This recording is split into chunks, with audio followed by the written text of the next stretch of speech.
चलिए हम लोग डिफरेंशिएशन में आगे प्रोसीड करते हैं, कैलकुलस को आगे समझते हैं। लेकिन उससे पहले हम समझते हैं फिजिक्स में बहुत ढेर सारे टर्म्स हैं जो डिफरेंशिएशन के साथ रिलेटेड है, उनमें से कुछ के बारे में हम जानते हैं।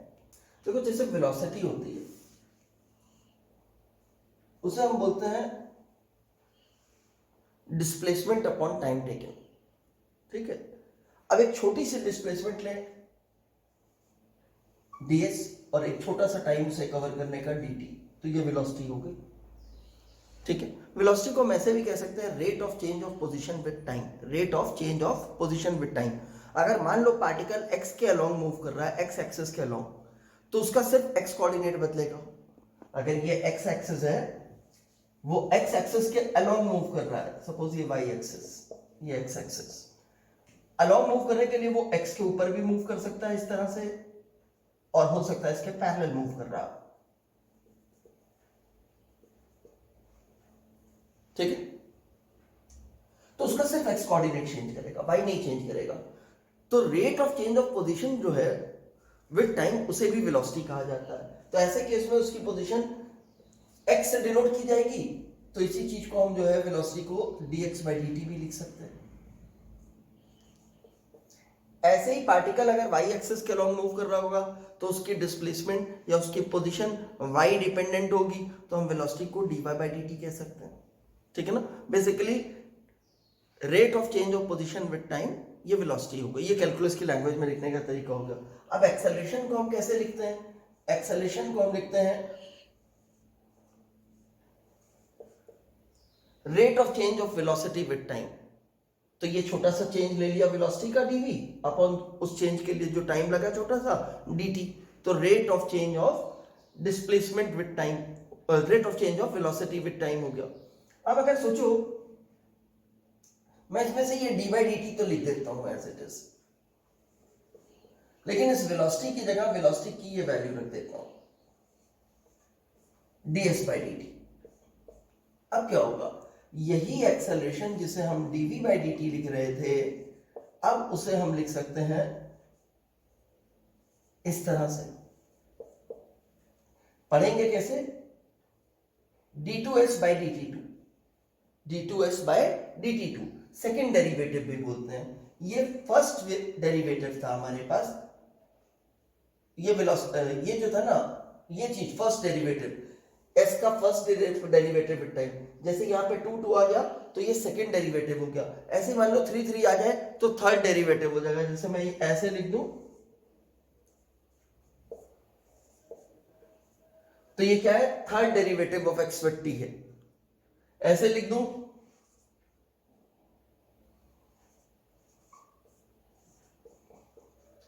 ये third derivative of y with x है।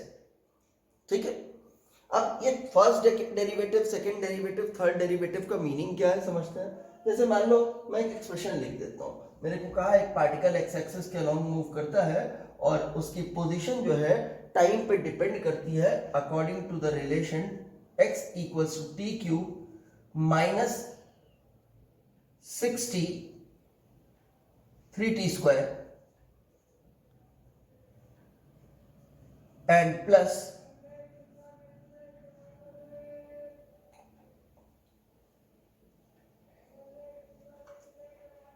24 मान लो। ठीक है, ये पोजीशन है। अगर मुझे कहता है कि इसकी पोजीशन बता दो t इक्वल्स टू 0 पे ये पार्टिकल कहां था, तो सिंपली मुझे कुछ नहीं करना, मुझे x की वैल्यू तो पूछ रहा t इक्वल्स टू 0 पे। इसी एक्सप्रेशन में t की जगह 0 रख दूंगा तो x की वैल्यू मिल जाएगी मेरे को 24 यूनिट्स की। जैसे मान लो क्वेश्चन में लिखा होता कि x मीटर में है और t सेकंड में है, तो मैं ये आंसर देता था 24 मीटर का है। मुझे कहता है x की वैल्यू बता दो जब t 1 सेकंड हो जाएगा, तो 1 सेकंड होने का मतलब मैं t की जगह 1 रखूंगा, 1 का क्यूब 1 हो जाएगा, 3 इंटू 1 का स्क्वायर, ये 3 आएगा, 1 में से 3 माइनस करूंगा, -2 आएगा, -2 को 24 में ऐड करूंगा, मेरे पास 22 आ जाएगा। तो ये तो पोजीशन निकालने की बात हो गई। अब मुझसे कहता है पार्टिकल की वेलोसिटी बता दो, वो टाइम पे कैसे डिपेंड करती है। तो rate of change of position जो है विद टाइम, वो वेलोसिटी होती है, यानी कि बाय डेफिनेशन वेलोसिटी हो गई dx/dt। अब dx/dt हो गई, x की जगह x की वैल्यू रख देते हैं, d/dt तो हमने एज इट इज लिखा, x की जगह पे x as a function of time था वो प्लेस कर दिया जो भी वैल्यू दी थी। अभी ध्यान दीजिएगा हमने डिफरेंशिएशन नहीं किया है, अभी तो सिर्फ हमने ये वेलोसिटी की मैथमेटिकल डेफिनेशन लिखी है और इसमें फिर हमने क्या किया है, सिर्फ x की ये जो रिलेशन गिवन था वो सब्स्टिट्यूट किया है। अब डिफरेंशिएट करेंगे हम, ये एडिशन सब्ट्रैक्शन वाले हैं तो सबको अलग अलग डिफरेंशिएट कर सकते हैं। टी क्यूब का डेरिवेटिव करेंगे, टी के रिस्पेक्ट में कर रहे हैं 3t² आ जाएगा। इसका डेरिवेटिव करेंगे तो ये हो गया, इसका डेरिवेटिव 0 हो गया 24 का हमारे पास। तो ये हमारे पास velocity as a function of time आ गई। अब मान लो हमसे ऐसे कहता कि ये बताओ उसकी वेलोसिटी 0 कब थी, वो पार्टिकल रेस्ट पे कब आएगा, तो वेलोसिटी रेस्ट पे तब आएगा जब वेलोसिटी 0 होगी। तो हमने कहा when v equals to 0 then v 0 होने का मतलब क्या हुआ, v की वैल्यू तो ये है तो ये चीज 0 हो गई, 3t² minus 6t equals to 0। This implies that 3t दोनों में से कॉमन लिया, t माइनस 2 आ गया हमारे पास एक ब्रैकेट में। यहां से t की दो वैल्यूज मिली हमें, या तो जब t 0 होगा तब इस पूरी चीज की वैल्यू 0 होगी, या जब t की वैल्यू 2 होगी तब होगी। इसका मतलब है या तो t जो है वो 0 है या t 2 है। Particle is at rest at t equals to 0 और is at rest t equals to 2 second, ठीक है ना, प्रोवाइडेड हमें t सेकेंड में दिया गया है। तो इस तरह से हम वर्कआउट कर सकते हैं। अब मान लो यही रिलेशनशिप दिया था मुझे x का और मुझसे कहता है कि पार्टिकल का एक्सेलरेशन बता दो कितना है, ठीक है। तो अब एक्सेलरेशन निकालने के लिए हम क्या करेंगे, सबसे पहले एक बार डिफरेंशिएट करेंगे फर्स्ट टाइम, तो ये वेलोसिटी मिलेगी हमारे को, ये वेलोसिटी मिल गई, ये चीज हमें क्या मिल गई, वेलोसिटी मिल गई, जिसे हम dx/dt भी कह सकते हैं। थोड़ा सा इधर करके लिख देता हूं, dx/dt equals to v equals to 3t² minus 6t, ये वेलोसिटी मिली है। अब मैंने कहा एक्सेलरेशन निकाल दो, इसी यही चीज दी थी एक्सेलरेशन। तो अब आपको मालूम है एक्सेलरेशन जो है वो होता है dv/dt। मैं वेलोसिटी को डिफरेंशिएट करूं तो ये, लेकिन अगर सोचो मुझे x दिया था, एक बार मैं डिफरेंशिएट कर चुका हूं, एक और बार डिफरेंशिएट करने जा रहा हूं, तो मैं क्योंकि x को 2 बार डिफरेंशिएट करके एक्सेलरेशन ऑब्टेन कर पाऊंगा, तो इसी को लिखने का तरीका क्या कर दिया मैंने, d2x/dt2। इसका मतलब कह रहा हूं x को एक बार डिफरेंशिएट करो, जो रिजल्ट है उसको फिर से डिफरेंशिएट करो, ठीक है ना। तो अब देखिए क्या आता है हमारे पास, d/dt, ये d/dt लिख दिया, v मैंने ऑब्टेन किया था, v की जगह मैंने v की वैल्यू रखी 3t² माइनस 6t। अब ये भी सब्ट्रैक्शन है, दोनों के बीच में अलग अलग हो सकता है। इसका करेंगे तो 2 मल्टीप्लिकेशन में आ जाएगा, 6 हो गया और पावर 1 यूनिट कम हो जाएगी, t हो गया। इसमें पावर 1 है, मल्टीप्लिकेशन में आएगी, माइनस 6 हुआ, पावर 1 यूनिट कम होगी, t की पावर 0 1 हो जाएगा, तो हमारे पास ये 6 ही रह जाएगा, 6 into 1 होकर के। तो हमारे पास एक्सेलरेशन आ गया 6t माइनस 6। हमसे पूछता है एक्सेलरेशन कब 0 है पार्टिकल का, पार्टिकल का एक्सेलरेशन, एक तो वेलोसिटी 0 पूछी थी, पूछ रहा है एक्सेलरेशन कब 0 होता है, तो इसी एक्सेलरेशन को इक्वल्स टू 0 रख दो, तो 6t माइनस 6 इक्वल्स टू 0, यानी कि t इक्वल्स टू 1 आ जाएगा हमारे पास। ओके, तो ये समझ में आया। अगर मैं आपको कहता हूं इस तरह से,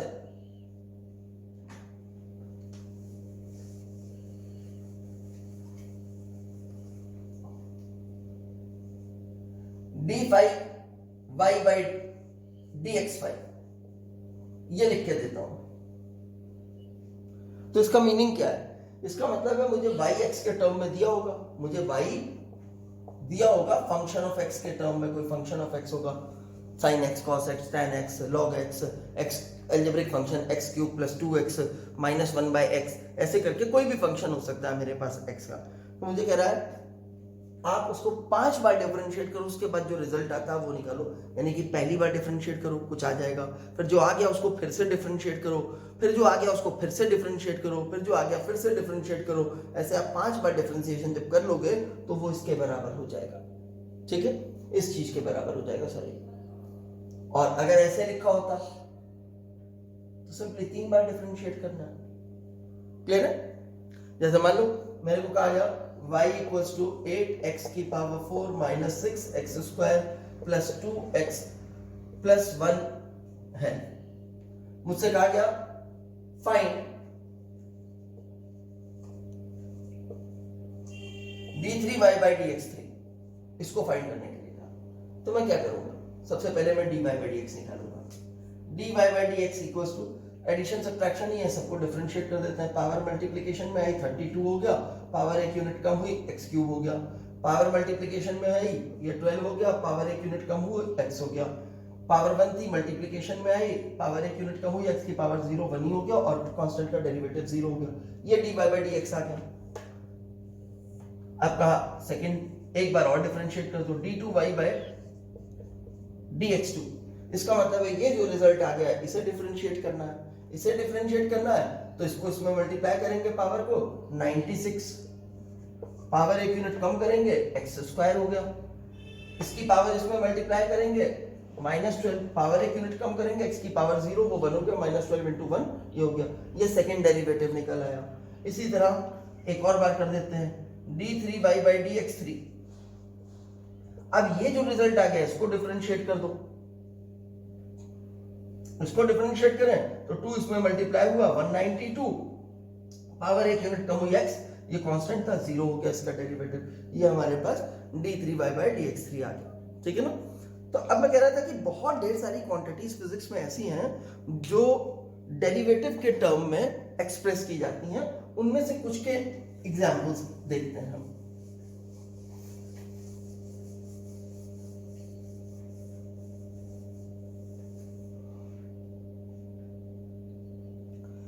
जैसे मैंने कहा वेलोसिटी होती है,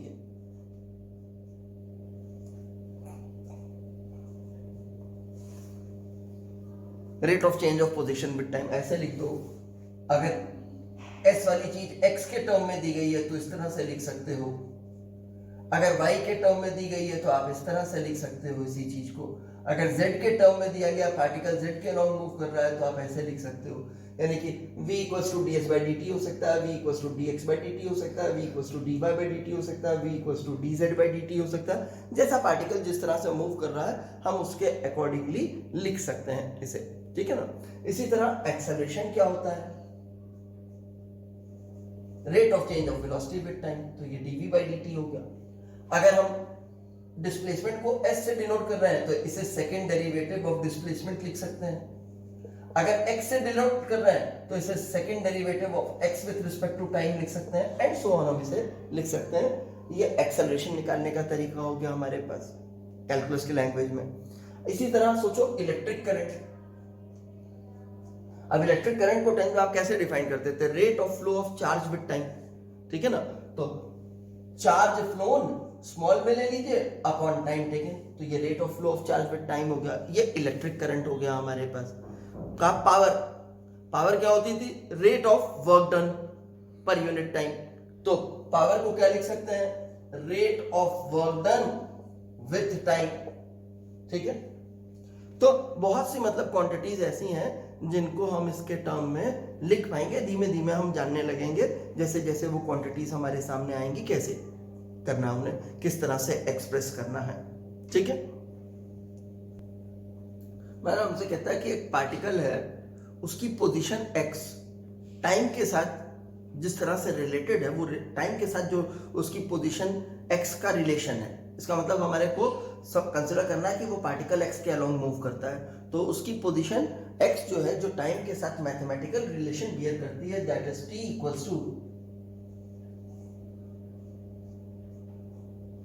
√x+3, ठीक है। हमसे कहता है कि इस पार्टिकल की वेलोसिटी जो है वो टाइम पे किस तरह से डिपेंड करेगी वो निकाल दो, ठीक है ना। Find the velocity of the particle as a function of time. कोई बात नहीं, सबसे पहले तो मैं इसे स्क्वायर कर लेता हूं।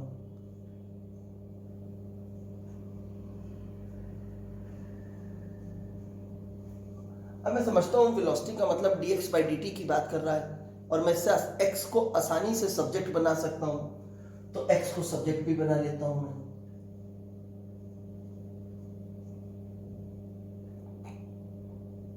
इस 3 को इधर ले आया तो t² - 3 हो गया,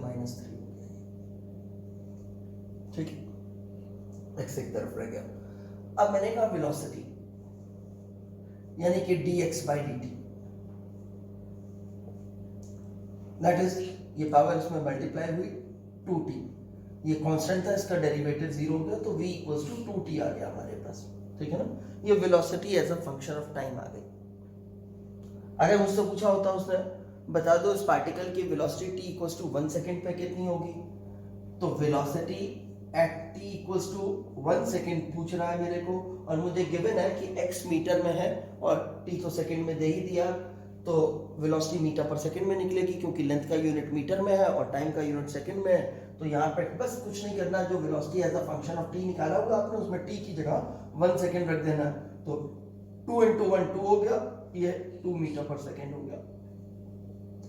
ऐसे ही मुझसे कहता velocity at t equals to 3 second बता दो, तो मुझे ज्यादा कुछ नहीं करना था, ये velocity as a function of time निकला हुआ है, इसमें t की जगह 3 रख देता, 2 into 3 6 हो जाता, तो ये 6 मीटर पर सेकंड हो जाता, ठीक है ना। ये वेलोसिटी मिल रही है हमारे को अलग अलग टाइम पे।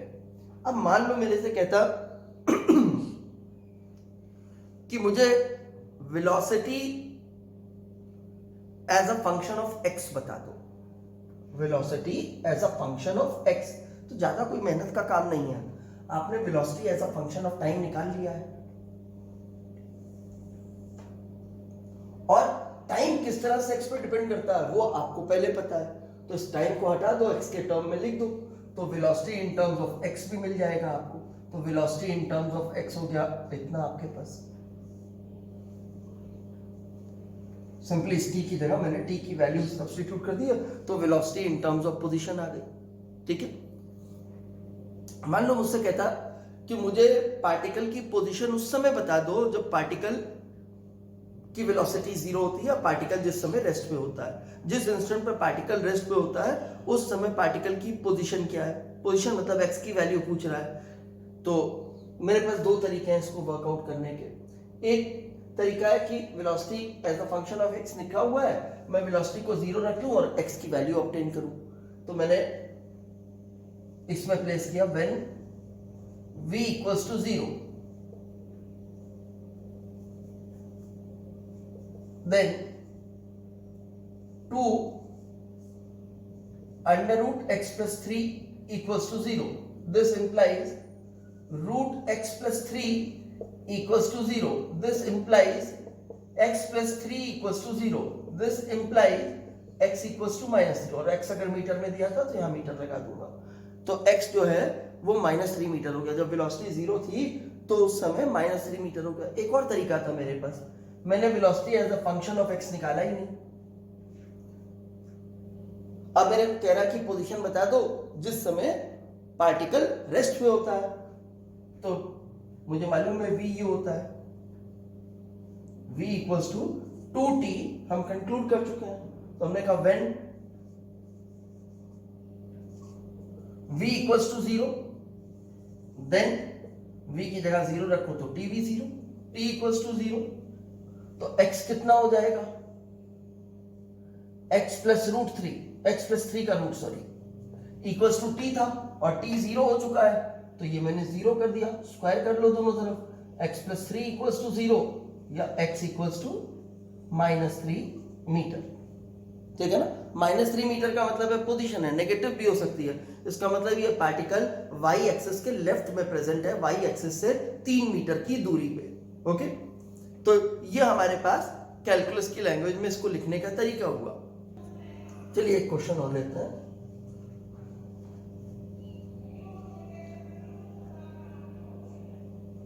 हमसे कह रहा है कि the position of a particle, the position x in metre of a particle depends upon time in second as, ये फंक्शन दे दिया। हमसे कहता है कि फाइंड, फर्स्ट पार्ट है हमारा find velocity as a function of time. क्या कह रहा है,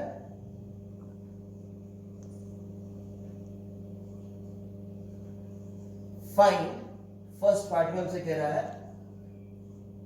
v as a function of time, t लिख देता हूं, function of t। Second part में हमसे कह रहा है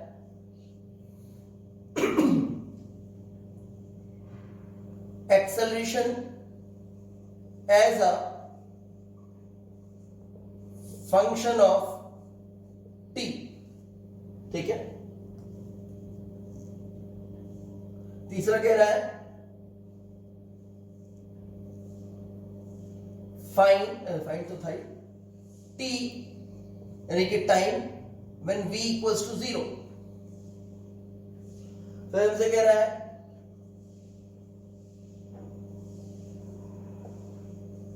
find v when a equals to 0। ये 4 क्वेश्चन है मान लो हमारे पास, इसमें 4 पार्ट्स। तो सबसे पहले तो हमें velocity as a function of time निकालना है, तो हमने लिखा v equals to dx by dt, यानी कि इन टर्म्स को हमने डिफरेंशिएट करना है। x की जगह हम अगर x की वैल्यू सब्स्टिट्यूट कर दें तो हमारे को ये चीज मिल जाती है, इसे हमने सिंप्लीफाई करना है। अब ये मल्टीप्लिकेशन डिवीजन तो है नहीं, सबट्रैक्शन का साइन लगा हुआ तो अलग अलग डिफरेंशिएट कर लेते हैं। इसको डिफरेंशिएट करेंगे, ये हो गया 60, इसको डिफरेंशिएट करेंगे -3t²। ठीक है, तो ये हमारा फर्स्ट पार्ट तो सॉल्व हो गया। v इक्वल्स टू ऊपर लगा देता हूं यहाँ पे, ये मैंने सॉल्व किया, this is the first part. First part is over. अब मुझे कह रहा था acceleration as a function of time निकालो, तो सेकंड पार्ट पे आता है। एक्सेलरेशन होता है rate of change of velocity with time, that is d by dt of, इस वेलोसिटी की जगह वेलोसिटी की वैल्यू सब्स्टिट्यूट कर देते हैं, 6t minus 3t²। This implies a equals to, again subtraction ही है तो हमें अलग अलग ही डिफरेंशिएट करना है। t की पावर 1 है, वो इसमें मल्टीप्लाई हुई 6, t की पावर 1 में से एक कम हुई 1, तो t की पावर 0, t की पावर 0 1 हो गया, 6 × 1 6 हो गया। ये पावर 2 इसमें मल्टीप्लाई हुई 6 हो गया, पावर 1 यूनिट कम हुई, t की पावर 1 हो गया। ये acceleration as a function of time हो गया। तो हमारा पहला पार्ट दूसरा पार्ट सॉल्व हो गया। अब हमसे कहता है find t when v equals to 0, तो चलिए लिखते हैं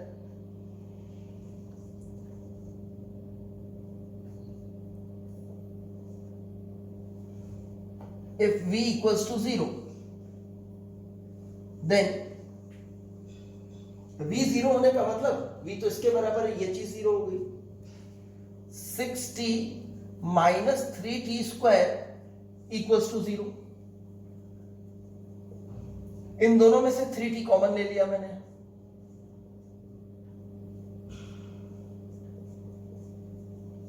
अब मुझे t की दो वैल्यूज मिल रही हैं। ये चीज 0 तभी हो सकती है जब या तो t 0 होगा या फिर ये ब्रैकेट 0 होगा। अगर t 0 हुआ तो ऑब्वियसली t 0 है, और अगर ये ब्रैकेट 0 हुआ तो t इक्वल्स टू 2 होगा। तो यानी कि दो वैल्यूज मिल गई। अगर मुझे दिया था टाइम सेकंड में तो ये मेरे पास 2 सेकंड लिखता मैं, ठीक है। 0 सेकंड पे और 2 सेकंड पे पार्टिकल की वेलोसिटी 0 है, तो थर्ड पार्ट भी सॉल्व हो गया। कह रहा find v when a equals to 0, तो a इक्वल्स टू 0 दिया है। a का मतलब क्या था? a का मतलब ये था 6 minus 6t equals to 0। तो यहां से t की वैल्यू आ गई 1 सेकेंड की, ठीक है। ये t मिला है, लेकिन इसने हमसे t नहीं पूछा है, हमसे तो पूछा है find v when a equals to 0। तो हम सोचते हैं v कितना होगा, यानी कि इनडायरेक्टली हमसे पूछा है इसमें कि v की वैल्यू बताओ जब t 1 सेकेंड होगा, क्योंकि जब t 1 सेकेंड होगा तभी हमारे पास a 0 होगा। तो a 0 हुआ तो इसका मतलब t 1 सेकेंड हुआ, तो t 1 सेकेंड हुआ तो v कितना हुआ, तो t इक्वल्स टू 1 सेकेंड पे हमें v निकालना है। अब t की वैल्यू हमने निकाली थी, ये इसमें t की जगह v की वैल्यू t के टर्म में निकाली थी, इसमें t की जगह पे 1 रख देंगे, तो 6 × 1 6 हो गया। यहाँ पे 1 रखा, 3 × 1 का स्क्वायर 3 हो गया, 6 में से 3 माइनस हो गया, 3 आ गया, 3 मीटर पर सेकेंड, 3 मीटर पर सेकेंड, ये आ गया हमारे पास, ठीक है। हमसे कहता है कि एक फाउंटेन पेन है, उस फाउंटेन पेन के निब को जब हम एक ब्लॉटिंग पेपर पे रखते हैं तो उस ब्लॉटिंग पेपर पे इंक एक सर्कुलर फॉर्म में स्प्रेड होने लगती है। हमने पेपर पे इस तरह से इंक रखा तो पेपर पे सब तरफ इंक जो है सर्कुलर फॉर्म में स्प्रेड होने लगी। कह रहा है सर्कल की रेडियस जो है वो इंक्रीज कर रही है कांस्टेंट रेट से। सर्कल की रेडियस अगर r मान लो कांस्टेंट रेट से इंक्रीज कर रही है तो मतलब dr/dt की बात कर रहा है, और कह रहा है वो उसका कांस्टेंट इंक्रीज का रेट जो है वो है 0.02 सेंटीमीटर पर सेकेंड स्क्वायर, यानी कि कह रहा है रेडियस जो है that is increasing at a rate of 0.02 centimetre पर सेकेंड, इतने रेट से रेडियस उसकी इंक्रीज कर रही है। ये कांस्टेंट दिया आपको रेट, ठीक है। कह रहा है the nib of a fountain pen when is placed on a horizontal blotting paper, the ink begins to spread in a circular pattern with the radius increasing at a constant rate this, ठीक है। अब हमसे कहता है find the rate of increase of area at the instant when t equals to 1 second। ये जो circle बन रहा है उसके एरिया का रेट पूछ रहा है हमसे जब t की वैल्यू 1 सेकेंड होती है, यानी कि हमसे पूछ क्या रहा है, हमसे पूछ रहा है dA/dt की वैल्यू बता दो जब t इक्वल्स टू 1 सेकेंड हो जाएगा, ठीक है। चलो नो प्रॉब्लम। अब हमें r का इंक्रीज का रेट दिया है, a का इंक्रीज का रेट पूछा है, तो इसका मतलब है there must be some relation between a and r। ए किसी ना किसी तरह से आर पे डिपेंड करना चाहिए, एरिया रेडियस के ऊपर डिपेंड करना चाहिए। और ये तो शायद आपको पता ही होगा, शायद क्या श्योरी पता होगा कि सर्कल का एरिया जो है a equals to pi r square होता है। तो अब हमने अपना क्वेश्चन बिगिन किया, हमने कहा a equals to pi r square, ठीक है। A equals to pi r square लिखा हमने। अब हमें निकालना क्या है, dA/dt निकालना है, पर वो तो यहां से निकलेगा नहीं, t तो कहीं दिख नहीं रहा है, तो हम dA/dr निकाल लेते हैं। पहले तो dA/dr निकाल लेते हैं, जो हम आसानी से निकाल सकते हैं। dA/dr इक्वल्स टू, ये 2 इसमें मल्टीप्लाई हो जाएगा, 2 पाई r हो जाएगा। इससे मैंने dA को सब्जेक्ट बना लिया। dA equals to 2 pi r dr हो गया। अब मैंने कहा दोनों तरफ dt से डिवाइड कर दो, dA/dt equals to 2 pi r dr/dt, ठीक है।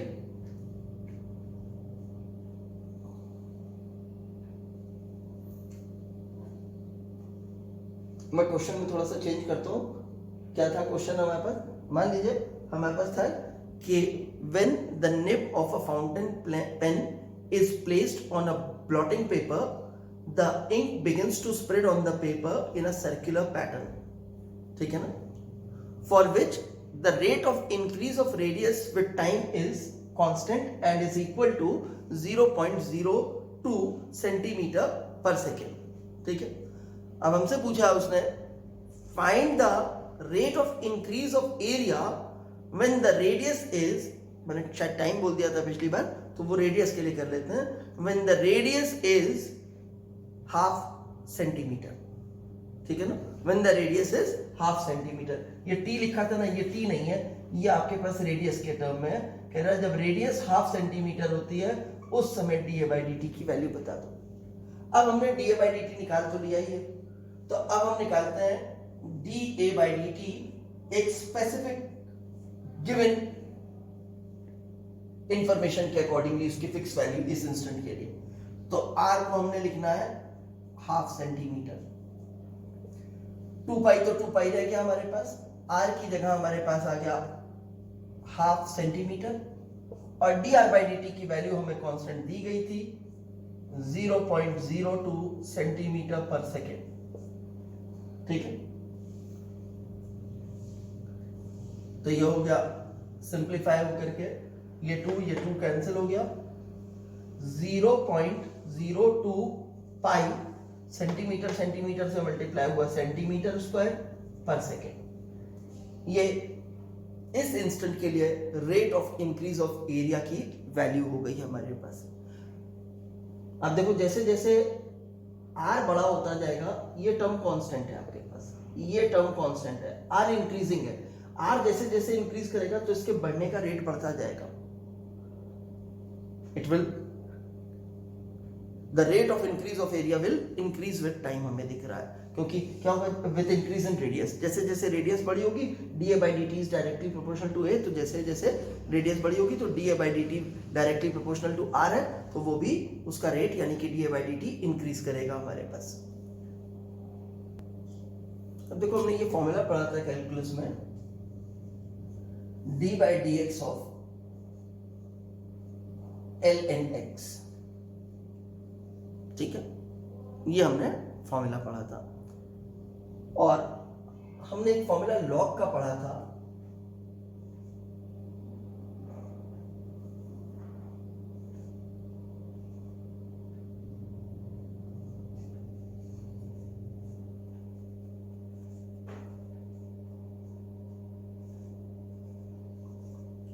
ये एक लॉग का फॉर्मूला और ऐसा पढ़ा था,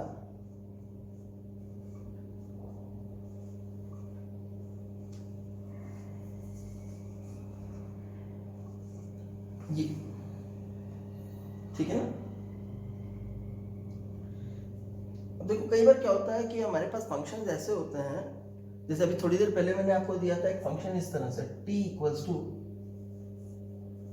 √x+3, और आपसे कहा था कि वेलोसिटी कुछ चीजें निकालने को कहा था, उसमें से वेलोसिटी भी थी।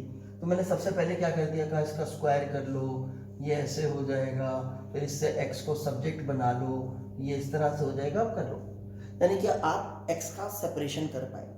लेकिन कभी कभी क्या होगा कि आपके पास ऐसा फंक्शन होगा जिसमें एक वेरिएबल को सब्जेक्ट बनाना मुश्किल काम होगा या इम्पॉसिबल काम होगा। हम उसे सब्जेक्ट नहीं बना पा रहे होंगे या फिर बहुत ही मुश्किल होगा उसे सब्जेक्ट बनाना, और हमें डिफरेंशिएशन करना होगा। तब हम डिफरेंशिएशन कैसे करेंगे, जैसे फॉर एग्जांपल मैं एक इक्वेशन लिख देता हूं, x square plus y square plus 2gx plus 2fy plus c equals to 0 मुझे दिया, ठीक है। और मुझसे कहता है अगर ऐसा है then find dy by dx, ये कर दो। अब इससे अगर मैं y को सब्जेक्ट बनाने की कोशिश करूंगा तो वो काफी मेहनत का काम हो जाएगा, मेरे लिए डिफिकल्ट टास्क हो जाएगा।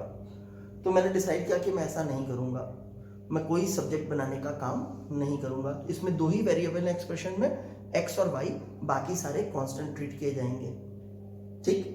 तो अब मैं क्या करूंगा, मैं इसका डिफरेंशिएशन करूंगा, बिल्कुल वैसे ही फॉर्मूलेस के अकॉर्डिंगली करूंगा जैसे पहले कर रहा था।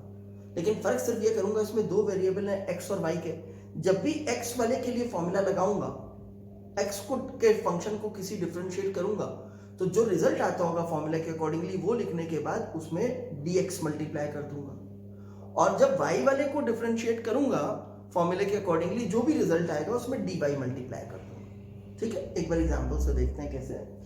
जैसे अब इसको डिफरेंशिएट करने जा रहे हैं हम, तो x स्क्वायर का डिफरेंशिएशन अगर हम करते तो 2x आता, तो 2x तो लिखा, कैसे करते, x स्क्वायर है, x की पावर n का डेरिवेटिव का फॉर्म हुआ n, x to the power n minus 1, n की जगह था 2 x to the power 2 minus 1, that is 2x आता। तो मैंने 2x तो लिख दिया, ये मैंने इसके डेरिवेटिव का 2x तो लिखा। ये किस चीज का डिफरेंशिएशन किया मैंने, x वाले टर्म का, तो ये मल्टीप्लाई किया मैंने इसके साथ dx, ठीक है। अब हम आगे आते हैं, ये प्लस का साइन था, लगा दिया। सोचो y स्क्वायर का डिफरेंशिएशन करते तो क्या होता, आप समझो d by dy of y square करते तो अब क्या होता, तो फॉर्मूले के अकॉर्डिंगली ये 2y आता, तो 2y तो लिखो, साथ में dy मल्टीप्लाई कर दो, ठीक है।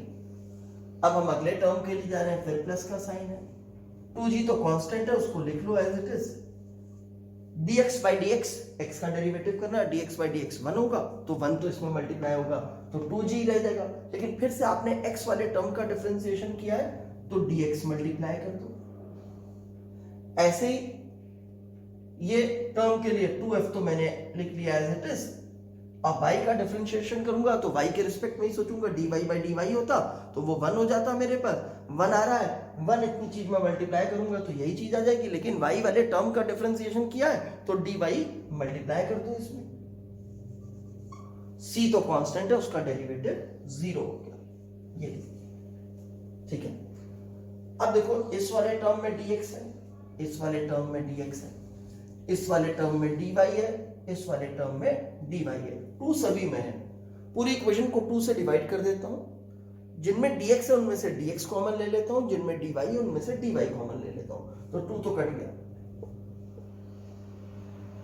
यहां पे x प्लस g और dx हो गया कॉमन, यहां पे y plus f dy common वाला, दिस मच इक्वल्स टू 0। इस टर्म को मैं लेफ्ट में ही रहने देता हूं, इसको राइट में ही ले जाता हूं, y plus f into dy equals to minus g plus x into dx, ठीक है। आप x प्लस g भी लिख सकते हो, that is the same thing, dx इधर डिवीजन में ले जाता हूं, इस चीज को उधर ले जाता हूं, नो ये dx इधर डिवीजन में है, dy by dx, dy by dx equals to, minus का साइन था वो माइनस का साइन, g प्लस x ऊपर था और f प्लस y डिनोमिनेटर में चला गया, ये हो गया differentiation, dy by dx subject बन गया। इसका मतलब है जब हमारे को प्रॉब्लम होगी सब्जेक्ट बनाने में तो हम ऐसे भी कर सकते हैं, जब प्रॉब्लम ना हो तब भी कर सकते हो, कोई फर्क नहीं पड़ता उससे, आप तब भी कर सकते हो। जैसे ये लिखा हुआ है, इसमें आपने x बना करके डिफरेंशिएट किया था, एक बार मैं बिना x को सब्जेक्ट बनाए डिफरेंशिएट करके देखता हूं कि क्या होता है।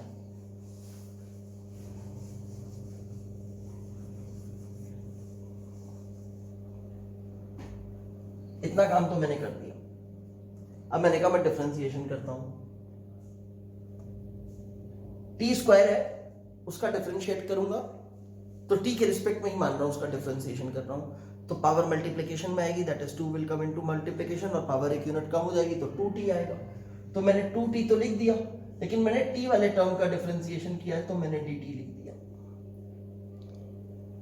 इधर क्या है का x का डेरिवेटिव कितना हो जाएगा, x का डिफरेंशिएशन x के रिस्पेक्ट में ही करना है तो dx बाई dx 1 हो गया, 1 आया, लेकिन x वाले टर्म का किया है तो dx लिख दिया, और इसका तो 0 है। अब इस dt को उधर ले जाता हूं तो dx बाई dt क्या हो जाएगा, dt उधर चला गया तो बच गया 2t इधर, ये 2t हो जाएगा, ठीक है ना। तो आप देखोगे अगर पिछले वाले से मैच करोगे तो यही आया, या मैं एक बार करके भी दिखा देता हूं, x को सब्जेक्ट बनाया मैंने तो x के सब्जेक्ट बनते ही मेरे पास क्या हो जाएगा, x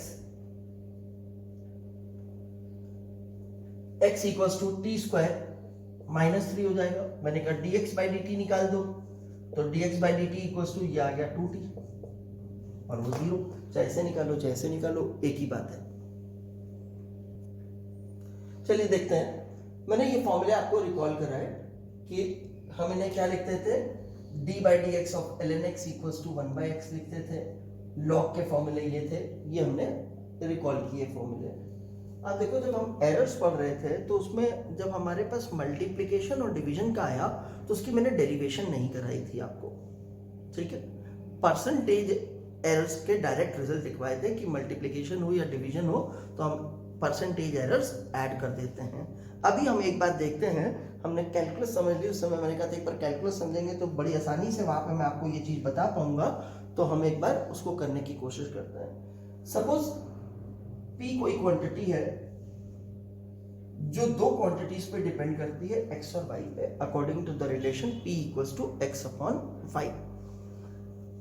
अब हम देखना चाहते हैं कि P में जो परसेंटेज एरर होगा वो x और y के परसेंटेज एरर पे किस तरह से डिपेंड करेगा। हमने x मेजर किया, उसमें कुछ एरर आया, उस एरर से हमने परसेंटेज एरर कैलकुलेट किया तो वो परसेंटेज एरर इन x हो गया। जो y मेजर किया उसमें कोई परसेंटेज एरर आया, पहले मल्टीप्लिकेशन का देख लेते हैं, फिर डिवीजन का देखते हैं, ठीक है। पहले एक बार मल्टीप्लिकेशन देखते हैं। तो पहले हमने क्या किया, x मेजर किया, उसमें जो भी एरर आया डेल x, उससे हमने डेल x परसेंट निकाल लिया। फिर हमने y मेजर किया, y में जो भी एरर आया उससे हमने डेल y परसेंट निकाल लिया। अब हमें p निकालना है जो इस तरह से डिपेंड करता है, और p का परसेंटेज एरर चाहिए। तो आपको याद होगा इसमें हमने कहा था परसेंटेज एरर ऐड कर दोगे, यानी कि आप लिखते थे del p percent equals to del x percent plus del y percent, ये लिखते थे। हमने इसकी डेरिवेशन नहीं की थी, ये फिजिक्स का पार्ट था, तो इसको हम डिराइव कर लेते हैं। तो एक बात समझिएगा, मेरे पास कोई बच्चों ने जो है कैलकुलस के कुछ फॉर्मूलों के डेरिवेशन पूछ ली। डेरिवेशन मत पूछो, मैंने कोई डेरिवेशन नहीं करानी है आपको। अगर आपको लगता है कि मैंने D by D X of ten x derive कराया है, तो मैं वो आपको डिराइव नहीं करा रहा था, वो मैंने क्वेश्चन की तरह लिया कि आपको u बाई वी की प्रैक्टिस हो जाए, D by D X of u by V की प्रैक्टिस हो जाए, आप समझ सको कैसा है, वो मैंने एग्जाम्पल की तरह लिया था, ना कि उसकी डेरिवेशन कराने की कोशिश कर रहा था। इसलिए हम मैथ्स नहीं पढ़ रहे हैं, मैंने फिर कहा हमारा सब्जेक्ट अभी हम जो पढ़ रहे हैं, मैं आपको जो पढ़ा रहा हूँ वो फिजिक्स है, इसलिए मैं मैथ्स की किसी भी चीज़ की डेरिवेशन में बहुत ज़्यादा इंटरेस्टेड नहीं हूँ। हमने उसे टूल की तरह यूज़ करना है, ना कि हमें ये सोचना है कि वो बना कैसा। भाई आपको घर पे स्क्रू ड्राइवर की जरूरत है, तो आप क्या करते हो, दुकान से जाकर के स्क्रू ड्राइवर ले आते हो। ऐसा तो नहीं करते हो दुकानदार को बोलते हो ये फैक्ट्री में बना कैसे, भाई इसका पहले बनाने का तरीका बताओ। हमने उसको यूज करना है, आप समझो। तो हम सिर्फ उसको यूज करने के पॉइंट ऑफ व्यू से ही रखेंगे, ना कि उसे बनाना सीखेंगे। चलिए अब जरा देखते हैं, मैंने कहा दोनों तरफ लॉग ले लो इसमें। Let's take log on both sides. Natural log ले लेते हैं, L N P equals to L N X Y. अब एल एन एक्स वाई क्या होता था, L N X plus L Y होता था, तो इसे मैंने लिखा L N P equals to L N X plus L N Y. अब आप समझो कि इस इक्वेशन में तीन वेरिएबल हैं, कांस्टेंट तो कुछ भी नहीं है। देखो ये चेंज इन एरर जैसे बोल रहे थे, डेल चेंज के लिए भी होता है, आप समझो ये चेंज इन पी की बात हो रही है, चेंज इन एक्स की बात हो रही है, चेंज इन वाई, तो मतलब एक्स वाई और जेड तीनों की वैल्यू में कुछ ना कुछ तो चेंजेस आते हैं, और वही जो चेंजेस आ रहे हैं किसी भी कॉज की वजह से आ रहे हैं, उन्हीं को हमने यहाँ पे एरर लिया हुआ है, तो है तो चेंजेस स्मॉल। तो इसका मतलब है ये तीन वेरिएबल है। अब तक हम डिफरेंशिएट कर रहे थे दो वेरिएबल्स के लिए, तो तीन वेरिएबल आ गए, तो नो प्रॉब्लम। हम वैसे करेंगे जैसे हम सब्जेक्ट नहीं बनाते थे। तो मैंने कहा था अगर आपके पास है तो आप क्या करोगे, जब x वाले टर्म को डिफरेंशिएट करोगे तो x के रिस्पेक्ट में डिफरेंशिएट करो फॉर्मूला लगा के, जो रिजल्ट आए dx मल्टीप्लाई कर दो। y वाली चीज को करोगे तो जो भी y के रिस्पेक्ट में करो, जो भी डेरिवेटिव से रिजल्ट आए उसमें dy मल्टीप्लाई कर दो। अगर मान लो एक z का भी वेरिएबल भी प्रेजेंट होता तो नो प्रॉब्लम, उसी फंक्शन में उस z वाले वेरिएबल को, z वाले फंक्शन को z के रिस्पेक्ट में डिफरेंशिएट करो और साथ में dz मल्टीप्लाई कर दो। तो मैंने कहा अब मैं log p को डिफरेंशिएट करूंगा विद रिस्पेक्ट टू p, ठीक है ना। इसका मतलब मैं क्या कहना चाहता हूं, मैं निकालूंगा d by D P of L N P, ये चीज निकालूंगा मैं।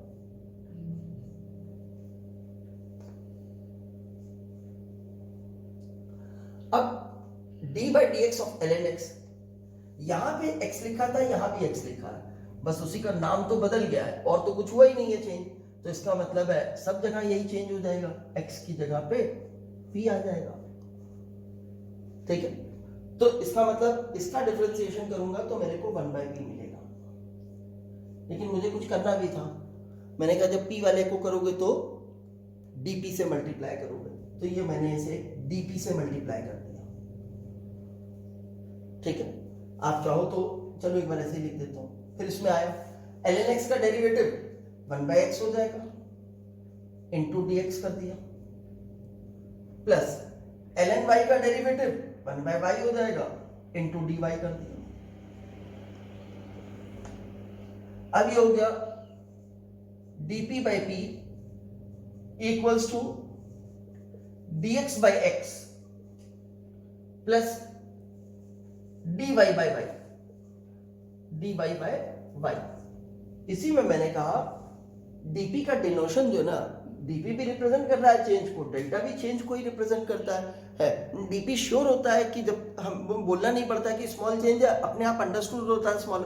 हम कह देते हैं मान लो dp नाम का जो स्मॉल चेंज है, dp नाम का जो चेंज है वो डेल x के बराबर है, ठीक है, सॉरी डेल p के बराबर है, और ऐसे ही dx वाला जो है वो डेल x के बराबर है, और dy वाला जो है उसका मतलब वो डेल वाई के बराबर है। तो ये हो गया del P by P equals to del X by X plus del Y by Y.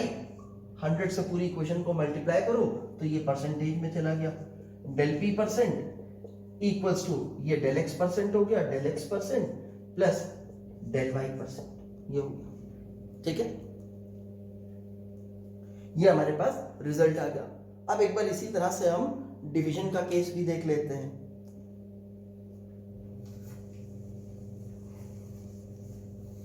अच्छा, मान लो इसी में पावर्स लगी होती तब क्या होता? एक बार ये भी केस देख लेते हैं। जब मल्टीप्लिकेशन का मान लो इस पे x की पावर a, इस पे ये लगा होता, तो देखते हैं क्या करते हैं हम।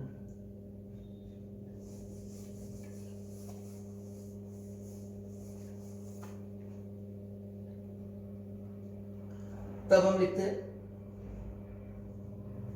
ln p equals to ln x to the power a y to the power b। इसे हम लिखते हैं ln p equals to ln x to the power a plus ln y to the power b। इसे लिखते हैं ln p equals to, ऐसे case में हमने देखा था ये पावर मल्टीप्लिकेशन पे आ जाती थी, a ln x plus b ln y। अब डिफरेंशिएट करते हैं। जब ln p का डेरिवेटिव करेंगे तो 1/p आएगा, साथ में dp मल्टीप्लाई करेंगे और dp का नाम इस बार हम डेल p लिखेंगे। तो इसका मतलब पहला डेरिवेटिव हो गया हमारे पास डेल p बाय p, इस चीज का। ये तो हम एज इट इज ही लिख लेते हैं, कांस्टेंट है। ln x का करेंगे तो 1/x आएगा, साथ में dp मल्टीप्लाई करना और dp को हम डेल p कह रहे हैं यहाँ पे, तो डेल p सॉरी dp नहीं, फिर से बोलता हूँ डेल x है। ln x का करेंगे तो 1/x आएगा, 1/x आएगा, लेकिन हम जो है इम्प्लिसिट फंक्शन यानी कि सेपरेट किए बिना कर रहे हैं, तो हमें dx से मल्टीप्लाई करना होगा। dx को नाम हम डेल x दे रहे हैं, तो ये हो जाएगा हमारे पास डेल x बाय x। ये प्लस वाला साइन लगा दिया, b एज इट इज, और जैसे इस टर्म को किया था वैसे इस टर्म को कर देते हैं, तो डेल y बाय y। अब पूरे को 100 से मल्टीप्लाई कर दो तो पहला वाला टर्म लेफ्ट हैंड साइड वाला डेल p परसेंट हो गया, ये a डेल x परसेंट हो गया, b डेल y परसेंट हो गया। ये फॉर्मूला ही था हमारे पास, ठीक है ना। अब बिल्कुल सेम तरीके से एक बार डिवीजन का भी देख लेते हैं तो हमें चीजें क्लियर हो जाएंगी। मान लो p is a physical quantity which depends upon two physical quantities x and y according to the relation p equals to x upon y. We measured x, in which there was an error of del x percent. We measured y, which contained an error of del y percent. Now we want to calculate p using this formula, and we also want to know what is the percentage error in p in the process. So let's see. First of all, we will take log on both sides. Taking log on both sides, so we'll write ln p equals to ln x by y. Now this can be written as ln p equals to ln x minus ln y. Now we'll differentiate it. Let's see. When we'll differentiate ln p, we'll get 1 by p. And now we know we have to multiply dp or del p in it. That means we'll get del p by p. Similarly, here we'll get del x by x, and here we'll get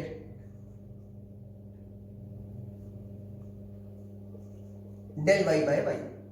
I can write it like this. Okay. Now we are considering this to be error. So we know that we have to take the mod values only. That means we have to write it like this.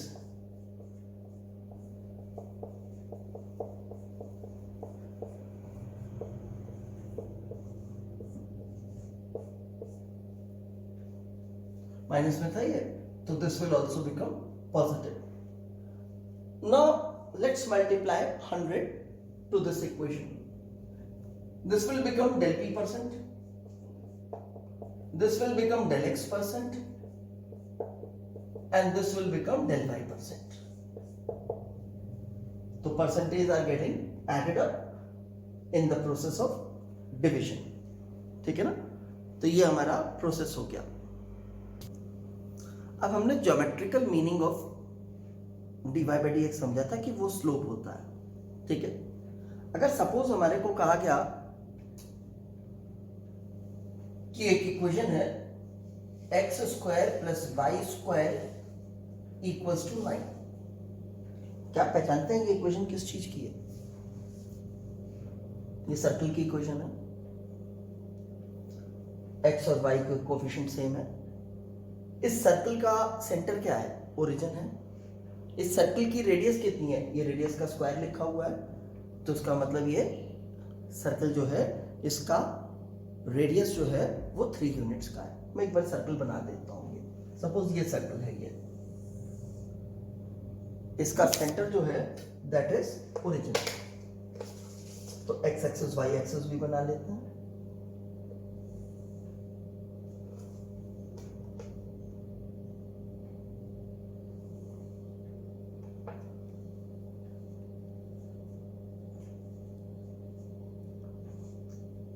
Radius इसकी 3 units की है. इसका मतलब यहां से आपकी length 3 units की है. तो इस जगह का कोऑर्डिनेट होगा 3,0. इस जगह का कोऑर्डिनेट हो जाएगा सिमिलरली 0,3. इस जगह का कोऑर्डिनेट हो जाएगा हमारे पास -3,0. इस जगह का कोऑर्डिनेट हो जाएगा हमारे पास 0, -3. अच्छा ठीक है, एक और बना देता हूं. आप मुझे क्या यहां का कोऑर्डिनेट बता सकते हो?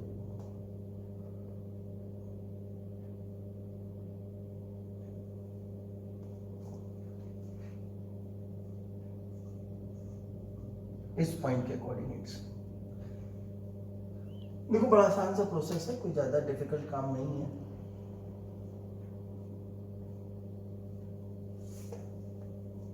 ये वाली लेंथ जो है वो यहाँ का x कोऑर्डिनेट कहलाएगी. y एक्सिस से जो डिस्टेंस होता था, सेपरेशन होता था, वो कोऑर्डिनेट का मैग्नीट्यूड होता था. अगर वो डिस्टेंस y एक्सिस के राइट में होता था तो प्लस में, और लेफ्ट में होता था तो नेगेटिव में लिख देते. अभी तो राइट में है. अब आपको मालूम है ये तो रेडियस है, ये 3 यूनिट की है. ट्रिग्नोमेट्री लग जाएगी यहाँ पे.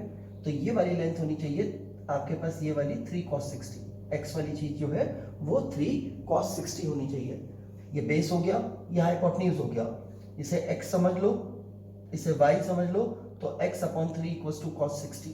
cos 60 हाफ होता है, तो उससे हम x निकाल सकते हैं.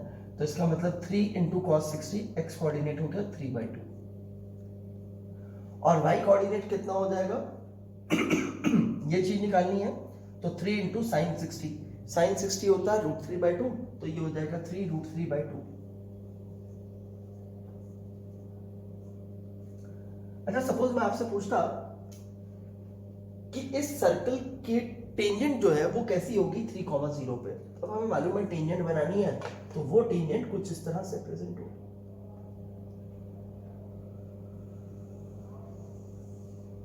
This will be the tangent at 3,0. अच्छा इस टेंजेंट का स्लोप कितना होगा? तो क्या इसका इंक्लिनेशन 90 डिग्री का हो गया, तो इसका स्लोप होगा tan 90. tan 90 इन्फिनाइट होता है, तो इसका स्लोप इन्फिनाइट होगा. अच्छा अगर मैं आपसे पूछता इसका स्लोप बताओ 0,3 पे कितना होगा टेंजेंट का, या सर्कल का भी स्लोप पूछूं और कहूं 0,3 पे बता दो, तो इसका मतलब उसकी जो टेंजेंट है 0,3 पे उसका स्लोप पूछ रहा हूं. तो वो लाइन कुछ इस तरह से बनेगी. अब ये line parallel to x axis हो गई, तो इसका स्लोप कितना हो जाएगा? 0 हो जाएगा. सपोज मैं आपसे कहूं इस लाइन की इक्वेशन बता दो, तो इस लाइन के लिए स्लोप आपको मालूम चल चुका है 0 है, और ये एक पॉइंट से पास कर रही है जिसके कोऑर्डिनेट्स आपको पता है. तो आप बड़ी आसानी से इसकी इक्वेशन लिख सकते हो. y = mx + c के फॉर्म में भी लिख सकते हो, क्योंकि c भी मालूम है 3 है. y - y1 = mx - x1 से लिख सकते हो. पहले मैं y - y1 = mx - x1 से लिखता हूं. y - y1, y कोऑर्डिनेट 3 था, इक्वल्स टू m इसका स्लोप 0 हो गया. x - x1, x1 भी 0 है आपके पास, ये पूरा टर्म 0 हो गया. तो y - 3 = 0, या y = 3 भी आप कह सकते हैं आप इस इक्वेशन को, कि y = 3 इसकी इक्वेशन है. ठीक है. अगर y = mx + c यूज करता तो y लिखा इक्वल m कितना है 0, तो 0x चाहो तो ना लिखो, प्लस y इंटरसेप्ट कितना है 3, तो y इक्वल्स टू 3 या y माइनस 3 इक्वल्स टू 0 आप लिख सकते हो, ठीक है। अब सपोज मैं आपसे कहता हूं, आपने देख लिया ये सारी चीजें, आपको ये इक्वेशन दी है, इसको तो आप पहचानते थे, आपने बना लिया, हो सकता है कोई ऐसी कर्व की इक्वेशन है जिसे आप पहचानते ही नहीं हो, और उसके लिए आपसे पूछ ले कि बताओ उसका स्लोप कितना होगा, एक पॉइंट दे दे, जैसे आपको कहे 3,0 पे स्लोप बता दो, या आपको कहे 0,3 पे स्लोप बता दो, या आपको कहे 3,2 3/2 पे इसका स्लोप बता दो, तो हम कैसे करेंगे वर्कआउट उसको जरा देखते हैं। हम इसको डिफरेंशिएट कर लेते हैं। x वाले टर्म को डिफरेंशिएट किया, 2x आया, साथ में dx मल्टीप्लाई कर दिया। y वाले टर्म को y के रिस्पेक्ट में डिफरेंशिएट किया, 2y आया, साथ में dy मल्टीप्लाई कर दिया, 9 का डेरिवेटिव 0 हो गया, 2 तो कैंसिल हो गया, y dy equals to minus x dx आ गया हमारे पास, dy by dx equals to minus x by y आ गया, ठीक है। अब हमने कहा dy बाई dx यानी कि स्लोप एट सपोज 0,3 निकालते हैं, 0,3, तो ये कितना हो जाएगा minus 0,3, this is equals to 0। Of course इस टेंजेंट का स्लोप कितना था हमारे पास, 0 ही था। सपोज मैं कहता हूं dy बाई dx एट 3,0, तो कितना हो जाएगा माइनस x की जगह 3 रखा, नीचे 0 रखा, ये नॉट डिफाइंड हो गया, इंफिनिटी। ऑफ कोर्स इस लाइन का स्लोप इंफिनिटी था। सपोज मैं आपसे कहता हूं dy by dx at 3/2 comma 3√3/2 minus x की जगह पे 3/2, y की जगह पे 3√3/2, ये 3/2 ये 3/2 कैंसिल आउट, ये आ गया माइनस 1/√3, ठीक है, स्लोप मिल गया। हम अपने से भी एक बार कोशिश करते हैं कि हम ज्योमेट्रिकली स्लोप निकाल सकें, क्या यही स्लोप मिलेगा हमारे को, आई एम जस्ट ट्राइंग। ये एक्स एक्सिस है, ध्यान रखिए, कट, बाकी चीजें एक बार हटा देता हूं, देखना आसान हो जाएगा।